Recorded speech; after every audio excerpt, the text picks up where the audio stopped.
Coming up on this episode of The Village Idiom.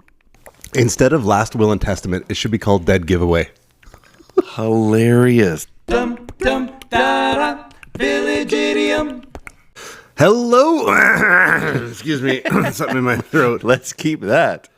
Hello and welcome to The Village Idiom. We are a podcast that every single week we choose a popular saying to take an admittedly shallow, hopefully comedic, once in a while interesting, if we're lucky, educational dive into its meaning, its usage, its origins. But mostly we pick these things just to hang our otherwise directionless conversation on. My name is Jurassic Mark. And I am Skinny. Maybe that's what we should do when we just get together to visit. We should choose a subject just to avoid the focused. directionless conversations. It just seems to wander no matter what we try. Yeah, that's fair enough. And which is fine. It kind of sums up life. Which is, reminds me of today's sponsor. Oh, okay. Today's is brought to you by Ravella Blue. Ravella Blue. It is a fantastic, allegedly Swedish beverage that we discussed. Swiss. Yeah. Starts with an S and it's in Europe. And so for those moments where you're looking for something cold and refreshing, consider an unobtainable in America drink. So this is for our Swiss audience. Yeah, so I wish I hadn't told you anything about it to see if you could guess what it is. But this is what we talked about, I think it was last week. I like it. It's different. It's nothing like it we've ever had here. It's not bad, though. No, it's good. Yeah, I get it often when I'm in Switzerland. I want to say it has a berry tinge to it. Yeah. So this is as Swiss is known for their cheese and milk, this is a dairy byproduct that they've carbonated and created a drink. You're making it worse, actually, when you say that. That's what it is. Is this whey water? Maybe. This is the way. It's actually still delicious. This is the way. This is the way. Do you know the way? Yeah, it's the drink of the Mandalorian. Yeah. Whoever else will drink it. So they've got Ravella Blue, which is their zero sugar version, which is what I usually drink. When you say Ravella Blue, I think of like Labatt's Blue. Like it's like the blue this label. Is every restaurant. This is how common it is. Every restaurant, if you look up soft drinks. How much cheese are they making with there's that much byproduct? It is Switzerland. No, I can basically taste the Alps. Right. Yeah. It's awesome. I don't know what Alps tastes like. That's like if you poured water over 10,000 used Swiss Army knives. That's what Ravella tastes like. Plus berries. That's not a terrible description. No, it's good. Plus berries. So, fantastic week. I appreciate your generosity, actually, because, you know, sometimes in some of these things, you're like, I'm going to save this for a special occasion. And it's just me hanging out with you. And that's the special occasion. Yeah. And you're like one of those people that's just like, let's just use it now. Well, I did. Let's just use this now. I feel bad with those kind words last week when I said I had one. That you take something this special. I'm saving it for my son. And then I'm like, oh, he didn't drink it. Do you want it? That's what happened. And so I can't tell. I had to look at you to see if there's sarcasm. No sarcasm. All right. You're the kind of guy where you're just like, I'm not going to save this for later. I'm going to let you enjoy this now. Yeah, because I had half a that. dozen of them in Switzerland. Yeah, well, I can see why. Yeah. Nothing like the taste of a Swiss Army knife that's been handled. I had to check and see if you were sarcastic because today's idiom has a note of sarcasm. I don't know if you picked up on that. Well, my lead-in should have helped as well. But the Beverly Hillbillies will... It's a little glitchy again, but it's hard to get these clips. Hey, I can understand you wanting this hog, but buy him off Mr. Drysdale fair and square. All right, Jed, I will. After all, it's only money. You can't take it with you. You can't take it with you. There you go. You locked it down. You can't take it with you. You can't take it with you. That's just like Granny said. You can't take it with you. Which fascinating throughout history, people that tried to take things with them, whether it's the pharaohs or... Oh, we dug up the same info, didn't we? I literally just made that up right now. Oh, okay. I've looked up zero of these I've got a list of weird things people have been buried with. Oh, okay. I think of as well, like the terracotta warriors in China. Oh, yeah, like stuff like that. Yeah, like Tutankhamun, all those. Like trying to take some stuff to the other side, crossing the Styx. Yeah, so you can't take it with you. You use that sentence. So did you pick up on what animal was in that scene? Well, no, my eyesight is bad enough. It was very small. Because I'm watching the smallest version. So you're watching it through the monitor on the other side of the room, reflecting. Got it. Right. So you saw the chalk drawing like a side of beef. Yes, I caught that. But then he refers to it as a hog. That's the part that threw me off. That's why I thought I'm seeing it wrong. And Granny is willing to pay anything Get some of that for hog. this hog. Some of that she's hog so meat. impressed by this hog. It was a hippopotamus. A live hippopotamus. So Beverly Hillbillies making some funnies. Well, to kind of sideways this thing off of not just things that people have brought with them, but like inheritance. Yeah. Like, you can't take it with you is kind of this, we would use it as like, well, you're going to die anyways and you can't take it with you. But there's some things where, I don't know, what are your thoughts on inheritance? I'm all for it. You're pro. Are you thinking of adding me to your will? You're pro inheritance. I'm pro inheritance. Well, this idiom is used like you can't take anything with you, so use it, spend it, whatever the case may be. Enjoy life because you can't take it with you. So I was going through like will and last testament kind of things that caught my eye, and it was this. It wasn't laid out this way, but I thought, well, that's an interesting play on words. If someone said, like a senior or a parent that might be possibly leaving you money, where there's a will, there's a way. Hilarious. Isn't that funny? So if they're trying to get you to do something, and they're leaving you money in their inheritance, where there's a will, there's a way. You'll find a way how to do it. I'm going to put you in my will. Okay, but I'm only going to leave you Ravella Blue drinks. Okay. So that where there's a will, there's some way. Nice. Where there's a will, there's a way. There's a way. Yeah. Hey, could you mow that lawn for me? Am I in your will? Well, where there's a will, there's a way. Yeah, I just thought that was funny. It wasn't laid out like that, but it was kind of like a funny play on words. Yeah, and I mean, we've already said how you use this. It means enjoy life. You can't take your wealth with you to the next world after you pass away. So Granny was penny pinching, but when they were shooting at some food, up from the ground came a bubbling crude oil, that is. Instead of last will and testament, it should be called dead giveaway. Hilarious. Did you make that up? It was just, again, these word phrases. Goodness, that's amazing. It's a dead giveaway. It's last will and testament. Wow, that's good. Yeah. That's so good. Yeah, it's because I think there's like a mandate, and for you Bible thumping, you're going on a mandate. It won't be my first mandate, I'll tell you that. It's things are going good. That's in my a life. different podcast. Yeah, I don't want to brag, but I've had other mandates.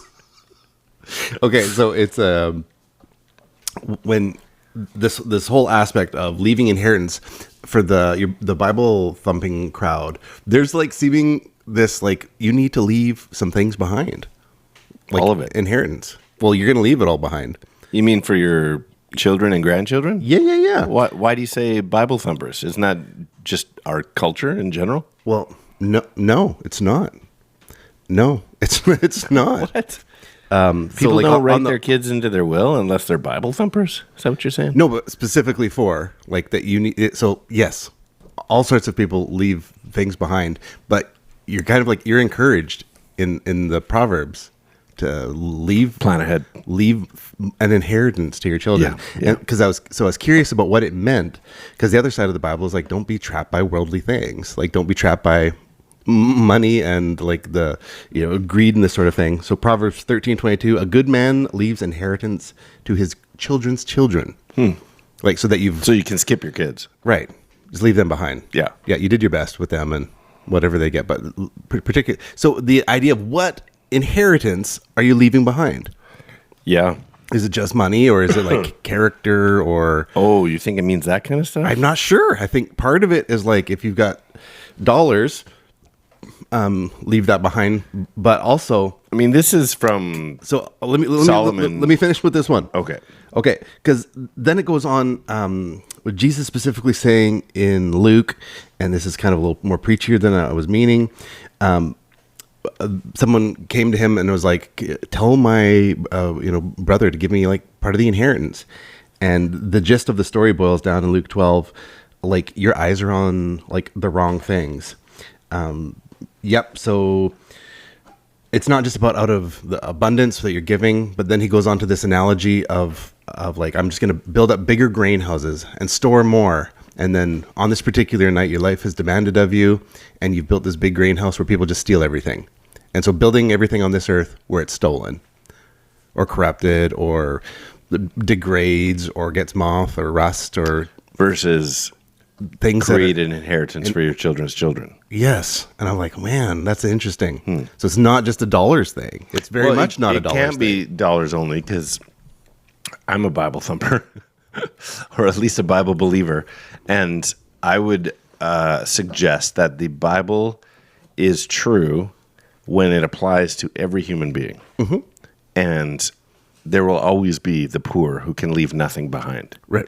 So if the Bible is only true if it's applicable for everyone, monetary, then you might be accurate. Not that it's not wise to try to do that.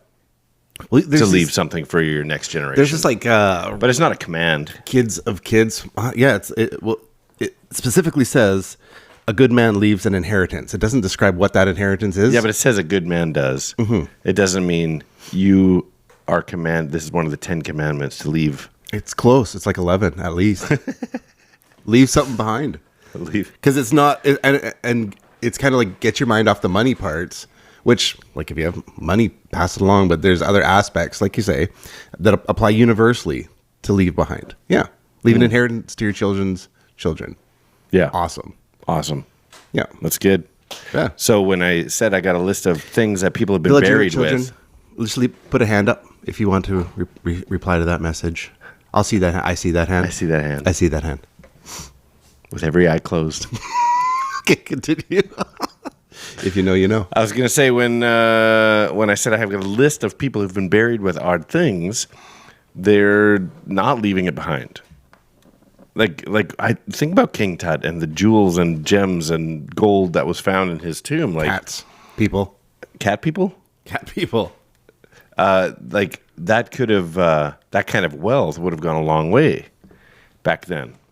But as a pharaoh or whatever he was, King Tut, they were most likely honoring him by burying it all with him. But it makes you wonder how much golden wealth did the Egyptian leaders have if that much was buried with him. Or if they all did that kind of thing, in which case it would be too uncommon. Yeah. Speaking of being buried with gold, this is not a real story. There's a man. Okay. He's his death day is approaching, and he's visited by an angel one night before he dies. And he's like, I've just acquired so much, I can't imagine parting with it all before going to heaven. And the angel says, all right, I've talked to the boss. You can take one thing. Okay. This suitcase, fill it with whatever thing you want. So he begins to sell all his goods, turns it into gold, packs a suitcase with just like no room for air bubbles filled with gold. Okay. Dies. Goes to heaven. Sure enough, what's in his hand? His suitcase full of gold. Gets to the pearly gates. St. Peter, as just like every other Far Side visual of the entry into heaven. St. Peter's like, okay, Joe Smith, come on in. Oh, you can't bring anything. He's like, oh, angel visited me. I can bring one thing. He's like, let me check. Oh, yep, you're right. You're on the list. You can have one thing. Well, now I'm curious. What'd you bring? He opens up this suitcase of gold, and St. Peter's like, what? Pavement? Right. Yeah. It's like, funny that you used Joseph Smith as the name. Did I say Joseph Smith? Well, you said Joe Smith. I'm assuming it's short for Joseph. Oh, yeah, probably is. Yeah. It's fantastic how that's kind of wrapped into your brain. Yeah. Joseph Smith. Interesting. Coincidence. Brigham Young. Well, it's you can't take it with you. So I have a list of people who are buried with odd things, but do we want to get into origins and then play with that list, or do we want to talk about the list and then get into origins? Because it's not about origins, it's just a list of odd things that people have been buried Let's with. do origins and then get into this list of odd things. You want to do that? Yeah, these are a few of my favorite odd things. Okay, sounds good. Let's get into origins then. What'd you say? I said some words. Said some words. Where'd they go? I don't know. Where'd they go? No one can know. No one knows. I turned around and looked behind. Those words came from another mind. Origins.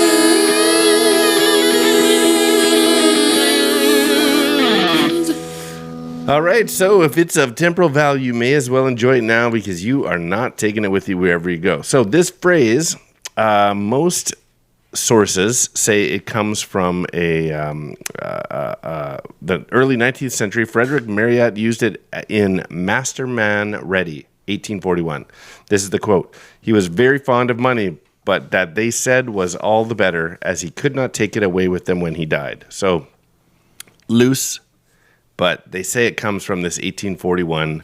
It's funny. It says it dates the early 19th century. Frederick Marryat used it in Masterman Ready. But I'm like, is that a book? Is that an essay? I don't know if it's an article. I couldn't find it. But that's the quote from Masterman Ready. But it gained even wider popularity when George Kaufman and Moss Hart used it as the title for one of their great comedies in 1937. It's called You.Can't.Take.It.With.You. That kept popping up. Did it? Yeah. This movie, yeah. So this, I hadn't heard of it, but this... Me neither, but when you look for this phrase, it's like, it's a big deal. It's all, yeah, this play put it in these words on the map, whether it was from 1841 or earlier. This play is what really put it on the map. But what's interesting, so the original production of this play premiered at the Chestnut Street Opera House in Philadelphia in 1936, and then it transferred to Broadway's Booth Theater in December of 1936, where it played 838 performances. Wow. Think about that. That's a lot. Because it's probably not every single night of the week. No, they take some But time even if it was, that's or maybe 3 they throw in years some back to matinees. back to back to back. Yeah, it's true. There could be multiple performances on one day. So it won a Pulitzer Prize for drama. It was adapted to a screenplay. Guess what the screenplay was called? What the movie was called? 1938. Yeah, exactly. They kept the name. Which then won the Academy Award for Best Picture. Wow. And Best Director. So it was a big deal. So no wonder this idiom actually stuck. And today, this play is in the top 10 most used plays, even this year. Top 10 most used plays for high school productions. Wow. Yeah. From 1936 to 2024. That's crazy. It's almost 100 How have we not years heard old. of this before? I know. You can't take it with you. We've heard of the phrase. Right. Maybe they did really put it on. So that's the origin story. That's short and sweet, tiny bit more interesting than we're used to. Lightly. I like the you can't take it with you. You like the phrase or? The whole premise behind it is like so fascinating. You can't take it with you. You can't. But there's a flip side of me that's like, save for tomorrow. Maybe you can. I know I can't take it with me. Well, that's another Bible thing is to Even if you can't bury it, it's still save not coming. and plan. And It's not coming with you. you know, the three guys, the three servants and their talents, like you're supposed to save and earn and be a good steward. Yeah. It's but it's not coming with you. So it's all. What's fascinating is people that accumulate, and with and it's the for what. Yeah. Without a for what plan. So at least if I'm like saving and I'm already taken care of in this life, that I'm working Like towards the turn down for what. At least then I know it's like I'm trying to, I don't know, make my kids' life a little easier, help set them up for their next step or something. Yeah, there's always like the plan, but I don't know. Yeah. Well, good luck. I'm going to add you to my will. Yes. I'm going to give you my arm bone. Which one? I'll just get my arm bone right here. I just think it's humorous. Oh, jeez. Every time you look at it, you can go, this is from my friend. I wish it were possible for you to do that just for that, but you'll probably outlive me anyway. All right, I've got a list. Do you really think I'm going to outlive you? Probably. Are you doing crack at night or something? Or That was one time. like, what are you possibly, in what world? We're the same age. Why not? You could outlive me. I could, but you. Oh, you're choosing not to. You take care of yourself. I refuse. I am going to leave you my humorous bone if it kills me. I have like perpetual like Doc Holliday tuberculosis or something. I just think you'll outlive me. Yeah, all right, I'll be your huckleberry. Okay, I've got a list. We don't need to go through all 50. You could make a back scratcher out of my arm. Oh, now we're talking. Out of my actual arm. And then people are like, what is that? I'm going to put it in glass. What was that saint? What was that saint we saw? Francis Xavier. Francis Xavier. We saw his using your friend's arm bone as a scratching relic.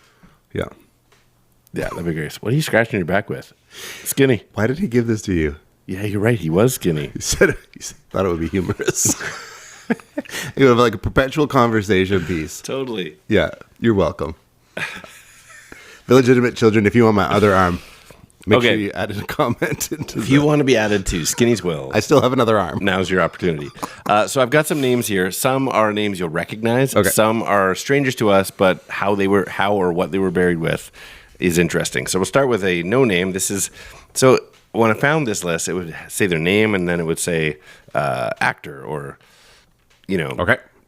Frank Sinatra, singer, right? This is Reuben John Smith, and what's next to his name? A practical man from Massachusetts. Inventor of the sandwich. He selected a new recliner chair of upholstered russet leather and was interred in a sitting position with a checkerboard on his lap. and then buried with a warm coat and a key to his own tomb in his pocket. So Reuben John Smith is in his tomb in a recliner with a checkerboard on his lap and a key to get out. So, but like mausoleum, It must be. yeah, because that's a significant thing. That's a deep hole. If you popped open a mausoleum and there's a guy sitting in a recliner with a key and a game board, wow. Right? You're never going to sleep again. Okay, next one. Arch West, marketing executive for Frito-Lay. Okay. What was he buried with? Okay, Frito-Lay. He was buried with a bag of Lays. Close. Potatoes. His family and friends sprinkled Doritos on his open grave. Awesome. Yeah. Okay. That's funny. Princess Diana. Landmines. She is buried with rosary beads given to her by Mother Teresa. Well, that's nice. Humphrey Bogart was buried with a whistle inscribed with the words, "If you need anything, just whistle." And it was placed there by his fourth wife, Lauren Bacall. Okay. And it was a line from the movie they met in or fell in love in. So I'm sure that's illegal and everything, but if you could have a tube put down into your little grave area where if I'm down there and you can squeeze one of those little things and it blows a whistle down from in the grave, you have to listen for it. That'd be so crazy. That is crazy. Okay, Sandra Eileen West, who's a socialite, was buried sitting in the driver's seat of her 1964 Ferrari 330 America, wearing her favorite lace nightgown. And then they buried her. So that's more than a 6-foot deep hole. Yeah, and creepy that someone had to dress her up in a nightgown and put her in a car. Well, I mean, someone's got to dress you up in whatever you choose. I guess. I don't know. Nightwear just doesn't seem like appropriate. Yeah. Okay, John Jacobs, not the Power Team guy. Jingleheimer Schmidt? Nope. John Jacobs was an attorney. His name is my name too? And I looked a little bit into him. It doesn't say this here, but I looked into him. He was an attorney for Fat Tony, some of the mobster guys, it sounds like. Anyway, John Jacobs was buried with his cell phone. Okay. Which doesn't seem that odd, except his wife continued to pay the bill monthly, and his number is etched on his tombstone for anyone interested to call. That's funny. So I called it today. Did you? I found it because it says she's paying the bill, and it says this number has been discontinued. Or whatever. Okay. So she paid it for a number of years, but not all the way until 2024. That's awesome. If it had worked, we'd be making that phone call right now to leave a message. Right. Yeah, but yeah. So the first call was from his son right after they put the dirt in, and there was a comment that the graveyard guys started to freak. They're just looking around, freaking out. Okay, next one. Frank Sinatra, a singer, was buried with a flask full of Jack Daniels and a pack of cigarettes. Sounds appropriate. That's not how I want to meet the Lord. That's not how I want to go to the pearly gates. Nothing. What do you have there? Nothing. I didn't think I could actually take it with me. You have Jack Daniels and smokes. Okay, Bella Lugosi. Oh yeah. Actor. No, it's a dude. He's like the vampire. There you go. Yeah. And he was buried with his Dracula cape. Roald Dahl. Rolled, like Ronald without an N. Do you don't know this name? Like Winnie the Pooh or something. Charlie and Chocolate Factory. Okay, yeah. I knew it was I was in that. Guess what he was buried with? A Wonka bar. Pretty close. Chocolate bar. Yep. Bottle of Burgundy, snooker cues, pencils, and a power saw. Power saw. I don't know the reasons for anything but the chocolate. Probably maybe it represents sounds like other books that he has. Raccoon. Like, I'm going to need that guy's arm. Yeah. Like random supplies. An eye of Newt. Yeah, all these random supplies. Harry Houdini, the magician. His keys, his skeleton key with the handcuffs thing. No. He was buried with two things. well, not with, but first thing was his coffin itself was designed out of solid bronze with a hermetically sealed inner lining that he had used in some of his underwater acts. But also, his mother, who wrote him letters when he traveled the world being Harry Houdini, all of those letters were bundled up to create the pillow that he laid his head on. Oh, that's nice. Kind of sweet. Mm-hmm. Okay, David Kime, K-I-M-E. You won't know this guy. Next to his name, it just says Burger Lover. The funeral procession stopped at his favorite food place, Burger King, and everyone got a burger. Everyone got a Whopper for the road on the way to the graveyard. Even David got a burger, which was placed on his coffin before being lowered. That's so cool. Yeah, I read a little bit about him after the fact, and he was diabetic most of his later life, and everyone was telling him to take better care of himself. But when his wife died 25 years before he did, he said, "I'm enjoying life and all the food there is to offer." Didn't care about anything, including, he's like, "I don't care. I'm enjoying it." And everyone was trying to tell him to take better care of yourself. But then they said after he turned 80, we're like, all right, like eat whatever you want. And he lived to 88. Yeah, it's been awesome. Diabetic, obese, and okay, we only have a couple more. We're going to stretch our time a little bit. Bob Marley, what do you think he's buried with? Okay, let me guess on this one. He was. If you were to bury two things with Bob Marley, what would it be? And you'd be well. It would be no woman. No woman. That part's right. Okay, so that's one. He was two more. Okay, he was buried with dreadlocks. He was buried with a Jamaican flag. All right. He was his guitar and some weed. Okay, you should have gotten that. Okay, this one's a fun one. William Wise, a Civil War Confederate major, was buried with his horse, his favorite hunting dog, and a sword. He was convinced he was going to hell and wanted to track down and kill Satan. This is real stuff. He's going out Constantine style. 1977, Harry the Horse Flamboury, president of the Daly City, California Hells Angels Motorcycle Club, was shot with his arms and legs bound together, his eyes and mouth taped shut. And when he was buried, over 150 Hells Angels members surrounded the cemetery on their bikes. 3 months later, they returned to the cemetery with his motorcycle, unburied him, put the motorcycle in, buried him again. Wow. Yeah. Okay, last one. Okay. JFK. He was buried with a whale's tooth. A grassy knoll. He was buried with an immaculate bullet that hadn't been fired out of a gun. He was buried with a toupee. He probably was buried with a toupee. Stop. Okay. You're not allowed to make jokes. Too soon. He was buried with for a JFK's whale's tooth. He used to collect scrimshaw, which are ornamental whalebone and walrus ivory pieces, and his wife commissioned an artist to engrave President Kennedy's seal on a bull whale's tooth for a Christmas gift, and he was buried with it. That's pretty awesome. Yeah. Putting seals on envelopes with a whale's tooth? Seals? That's really funny. Not that kind of seals, but like the seal. You know, like those little push it into the... Because a whale would have eaten a seal. It's just payback to the whale. For all the seal smashing seals, even after your tooth is removed, still smashing seals. Still smashing seals. All right, so those are good things. Yeah, if you could take one thing with you, or not with you, like you're going to show up in the afterlife with something, but something that you could be buried with. Oh, okay. Whether she's dead or alive, you want to be buried with your wife. Oh, I'd want her to be dead. Okay, good. But I don't. She would be soon. But I don't want her to be dead. But I would want that. That sounds like a way to go. That's recorded. Well, that if we go out in some dramatic fashion together, if we get somebody to do the remix of this episode, we could save money and just do one. That's true. Kids that only have one spot, we can save some resources. Woo. That's true. It's very true. One thing to take to my grave. That you're like, I'd like to be buried with that. It's special to me. So this is stupid in general, like a great many things. So I keep adjusting a little family crest that I keep making. You're making your own? Yes. Not like... So it's a takeoff of my Scottish family one. I would think you would already have one. Yeah, the Craig-on Tuareg, whatever that means in some Scottish... McLaren? The Boers mound or some crazy thing. The Boers or something. But instead of the boar that's in it, I replaced it with the 3 Minutes Gone crab. There's one boar in this podcast as well. You want to guess? That hurts my feelings. Real men don't have feelings. Okay, sorry. Yeah, so I don't know.